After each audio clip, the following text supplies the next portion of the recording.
Hello everyone, it's Sala from Cards Ahead. Welcome to my channel. Happy World Card Making Day, everyone! It's one of my favorite days of the year, as I'm also a card maker, and I hope you are also having fun with it today. There are some lives coming up later on today, but before I get to watch those, I thought I would have some fun myself. This is just a collaged piece I've made, and it's very green, and there is a reason for that. My friend Pam from the Ginger Cat Lady, she has her own YouTube channel. She has membership levels these days, and she hosted a challenge for her members, which is also me. So the challenge prompts were green, monochrome, washi tape, texture, and collage cluster. So I just digged through my scrap box, which is getting quite full, and found some different papers with green on them. Obviously, it's monochrome, so I tried to steer clear from any other colors.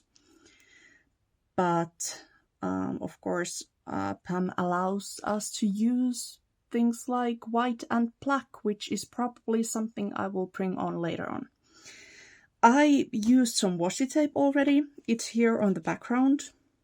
So I've got that covered, but now we need some texture. So I'm going to use some modeling based, and that is why I have this small brown paper scrap here under my project. I'm planning on making some ATCs today. If you are not familiar with them, they are artist trading cards. Their size is always the same. It's 3.5 inches by 2.5 inches, and in millimeters it says that here in the package. That is 64 by 89 millimeters. So yeah, that's the size. There are some coins which are round and other types too, but the regular ATC is always 2.5 by 3.5 inches. That's a fact. There are some other rules to them as well, which is you cannot sell them. If you make them for sale, then it's called something else. I'm not going to get into that. And also you can add some layers on them, but they can't be too thick so that they can fit into the regular, like, collecting cards kind of things, like the pouches that you put baseball cards or hockey cards or something like that in. So those are pretty much the rules. Other things you can use, you can paint them, obviously. You can make them fully from recycled materials. You can collage like I've done here. But today I just used a piece of copy paper, put some papers on it, paper scraps, then added some washi tape, and I have also run this through my die cutting machine twice, just so that I can get everything go down really well and be flat, especially the washi tape. I want that down really well. I think I'm going to start by cutting this. I could, because I'm going to use the bases, I could just glue these on here. But I think I will save these for later, so that if this gets warped because of the modeling paste, these bases will help it to be a little bit more flat. I think that's my theory anyway, and I'm sticking to it.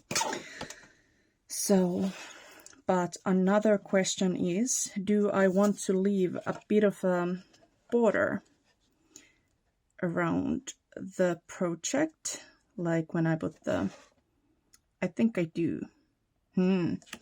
Questions or decisions. So, anywho, I think I will cut this down first. Let's see, which way do I want to go? It doesn't really matter, I guess. But height-wise, the base is 3.5, so I'm going to go at 3.25. There we go. I think these are really fun to make. You can, if you take part in craft fairs, you could make these as business cards. Just stick your info on the back, like social media channels, email, all you have, or your business name or phone number, whatever. Same if you go to crafters meetings, like what are those called? I'll just cut this at 2.25. Like, I'm trying to find a word, like retreats or something like that. You could put your info on these. They would be a good kind of a icebreaker to get started with. And here I'm getting a third one. There we go. These are just fun, scrappy little bases. Now I have some leftovers here, and that's because I am planning on making a fourth one. I got 3 already, but I think, let's see, how much do I have left? Actually, I think I would be able to make 2 more. No. Yes, maybe. I don't know. Well, I will cut 2 pieces and then figure out the rest. So again, 2.25. Then again 2.25. And that is in inches. There we go. And now I have this fun scrap. I'm thinking I could do a 5th one like so.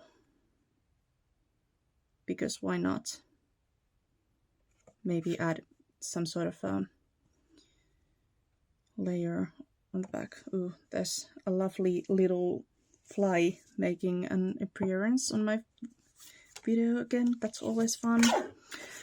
But yeah, go away. I don't want to poke my head or hand into the trimmer because I'm trying to hush the fly away. There we go. So I'll just put these 3 aside for now, and then I have 2 scraps that I can use for something. Yay, more scraps! But now let's get to the base part.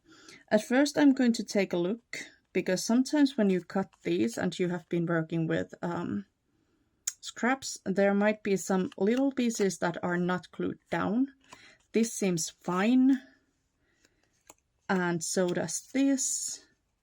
This is also fine.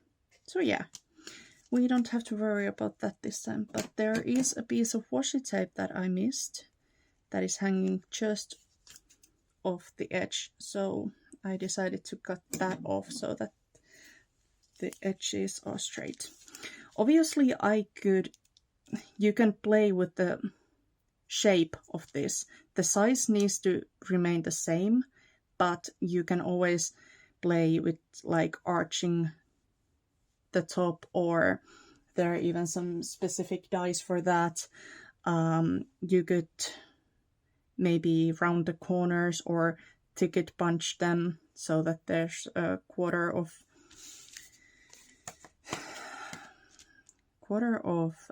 circle missing from each corner. Maybe I will just show you, because I feel like I'm not making much, like so. You know, you could just snip the corner. I feel like I'm not making that much sense today for some reason. I think I will take these two and put some paste on them in case I want to use them. But now I'll just lay these together as they were. I'm treating these as a series.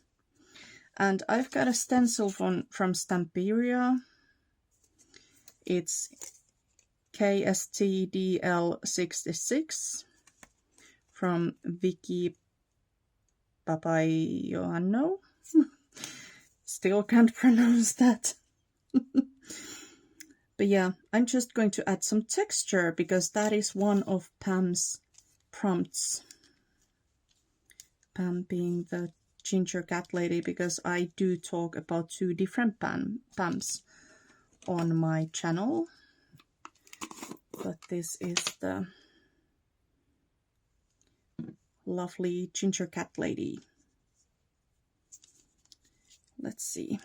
I'm not going to be able to hold this exactly the same position. I don't think so anyway, but it's fine. It's going to be a series, but especially if you put this in a pocket, actually. Let's just do that. So yeah. Am I still on the frame, by the way? Yes, I am. Yay. Miracles do happen. I'm just going to scrape some light texture pasting over here. I'm not trying to do anything specific, just adding some texture through the stencil, like so. One more scrape, and there we go. Now I'm going to make sure I don't have anything going off the edge, like I do here. I just swiped that off, and now I'm putting it aside to dry. After using paste, it's quite important to clean your stencil. You can see I have some ink in here because the Stamperia stencils are quite roughly, I mean, the surface is not as smooth as it is in some other stencils. Some have like a really slick type of material, but this is more like velvet type of a thing. I don't know how to explain that. So inks and other things can hold on to that a little bit more. You can also trade artist trading cards, like the name says. I haven't done so, but sometimes when I'm sending Happy Mail, I might include one or two of these.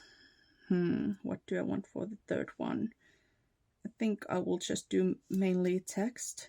I do like the postage stamp on the side though, so I still have plenty of left of what I took in the beginning, so I'll just use that. There we go.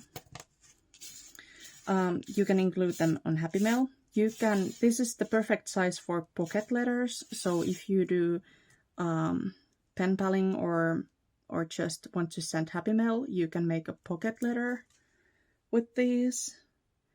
You could use these on greeting cards as card toppers. You can use these as journal cards inside your journals or chunk journals or whatever.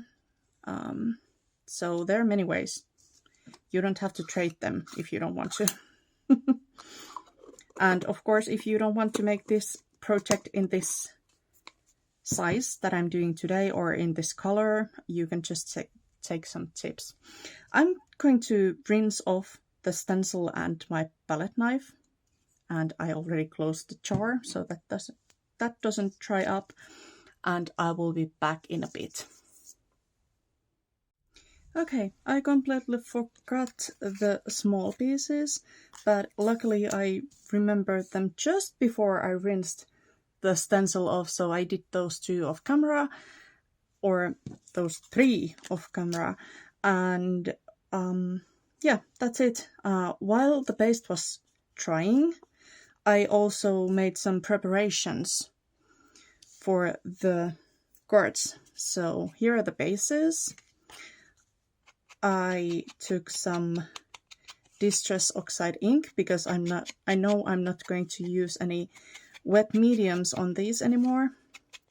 So I knew I could just take that, although it's water soluble, and use that for this purpose.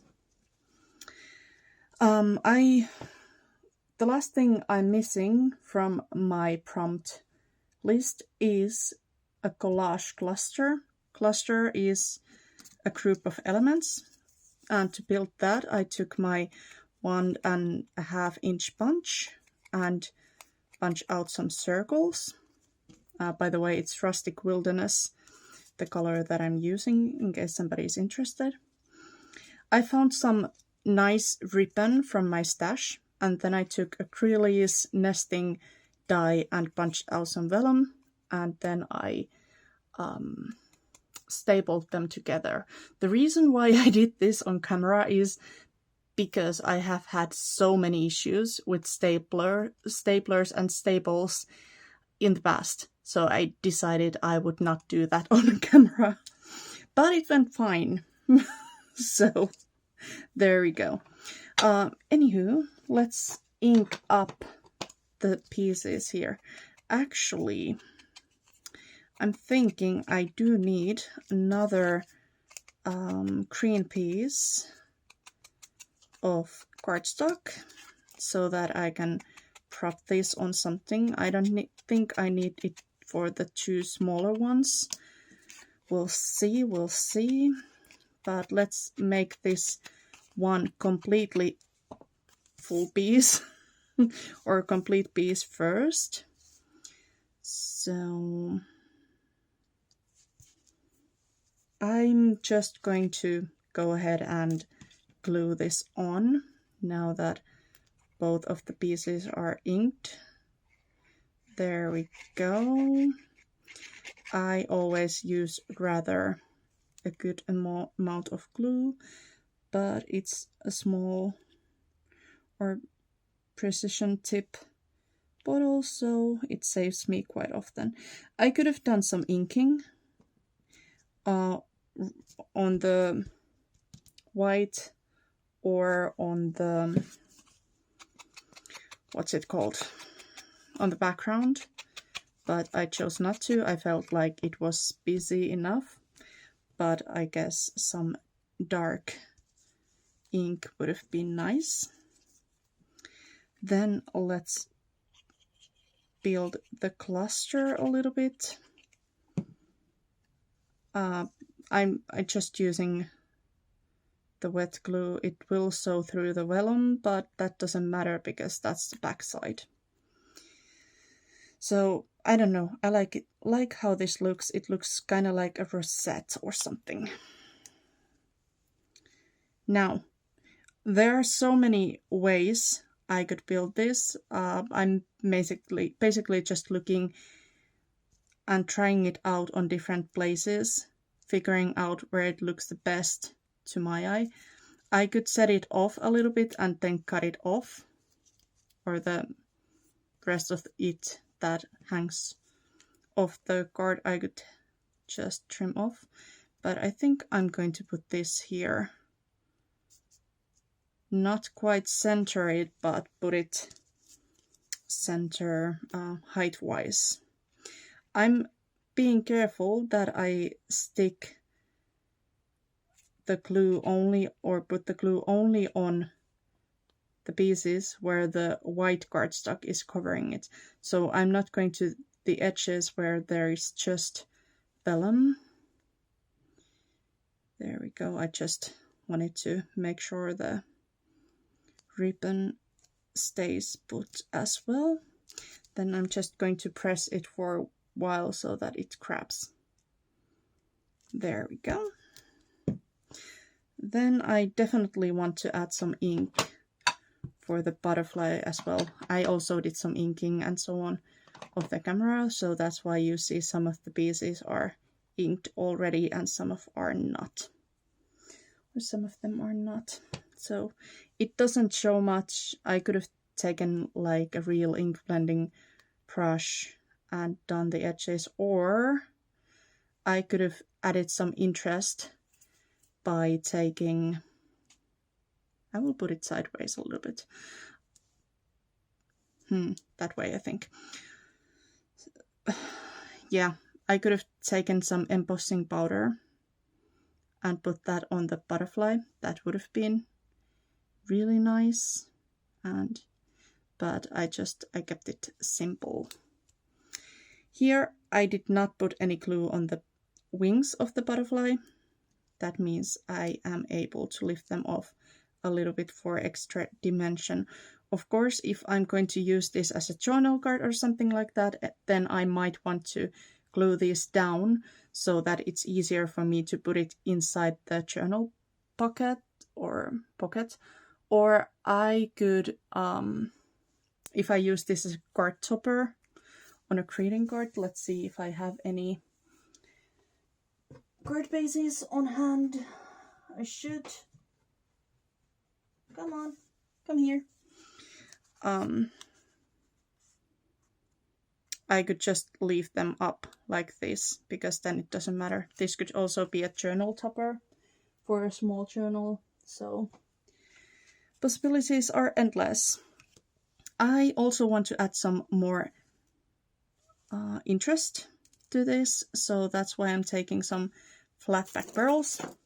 These come with the adhesive strip on the back, but I always leave it off and just use some of my own glue instead. I think I'll put one there, then let's see, one there and one there. I decided to go with 3 for all of these.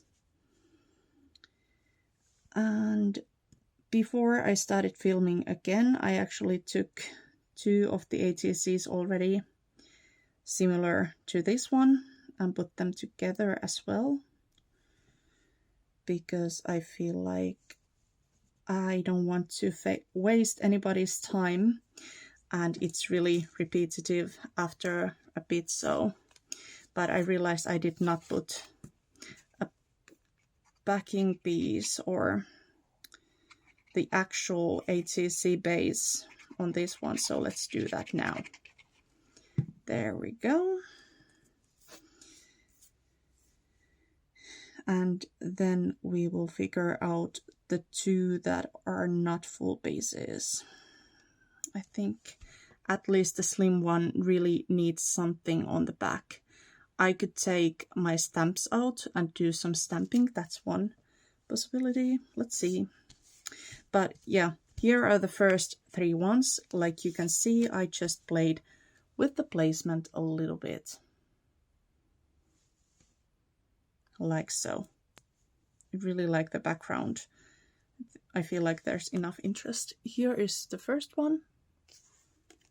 And here is the second one. This is the one I did on camera just now and lifted the butterfly wings up a little bit. It gives it a little bit of dimension, which is something I really like. But now, let's get to these 2 problem child or problem children, I don't know. This is actually quite nice because I could cover pretty much the whole thing. There would just be a tiny gap which I could actually make a little bit bigger to match these sides here, and I think I'll do just that, but I'm trying to figure out how I want to place these. I think like that. Yep, I am not going to put glue all the way up here, because that's the spot that I'm going to trim off here in a second. So I'm trying to center it. Let's see how I did. Oh, it's okay. There we go. And now I'm just going to play with this piece and see how or where I want to land it. I think I put that a little bit too much towards the top, so the gap won't be exactly in the middle, but I think that's fine. So yeah, let's just glue that on following the edge or the bottom line of the base. There we go. I often don't center things perfectly on purpose.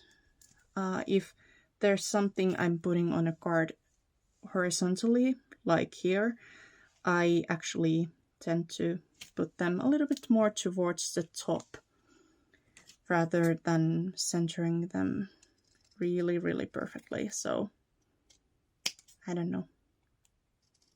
Doesn't really matter that it's not in the center, because I tend to do that anyway. Now I need some more ink. There we go, to make it look cohesive. And now let's build a cluster. I think I'm going to put it here. There we go. Just squiggly lines of glue. Then I'm putting it on here. Now that I've got a series of these, if I would treat these as actual trading cards, I would mark the series number on the back. Like, you can always name your cards. Like, I could name mine, let's say, Green Wings or something like that. And then I could put a serial number, like this would be 4 out of 5 or something like that.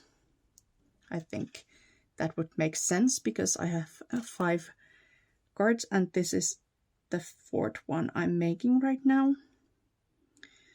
I would definitely mark my name there. And one thing, if you are actually trading these cards, that is good to remember is the permission for the receiver to publish it. Like if they have a blog or if they have a Facebook page, Instagram, whatever, if they are allowed to post a picture of your makes, and naturally, of course, credit you for it, but that's something people often put there. Now, where do I want the gems to go? I think I'll put one on the top and then one here. I'm actually trying to avoid the paste because it's a little bit bulky, so it probably wouldn't matter because it's so... I think the glue would stick, but I'm still, just to be sure, gluing these pearls somewhere where there is no paste. There we go. So this is the 4th one. Looks a little bit different. And now let's play with the 5th one. See, this could be okay, especially with some stamping, or actually, let's forget all about the stamping. I have the same stencil here that I used previously. Now let me just, if I can find it real quickly.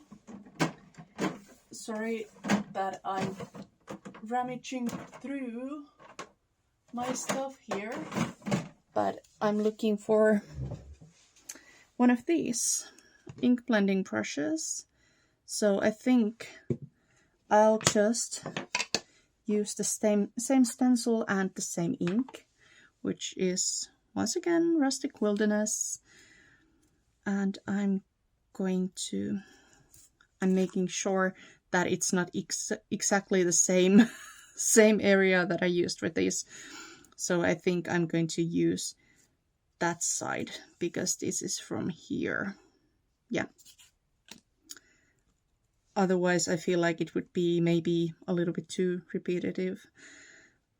The center is going to get covered, so I'm starting there and just really lightly on a circular motion, moving around. I think I want to cover pretty much the whole area though, especially on the sides, so that there is something else than the white background to be seen. I could have used this ink blending tool for this, but whenever I'm using or inking through a stencil, I really want to use these brushes because the end result will be more defined that way. There we go. Nice. Oops, there's like a piece missing. I'm just going to add some random texture there. Let's see how it looks now. I can always still add the green piece if I want to, but I actually quite like that. It looks fresh. So I'm just adding a little bit more ink. There we go. And now let's glue this on.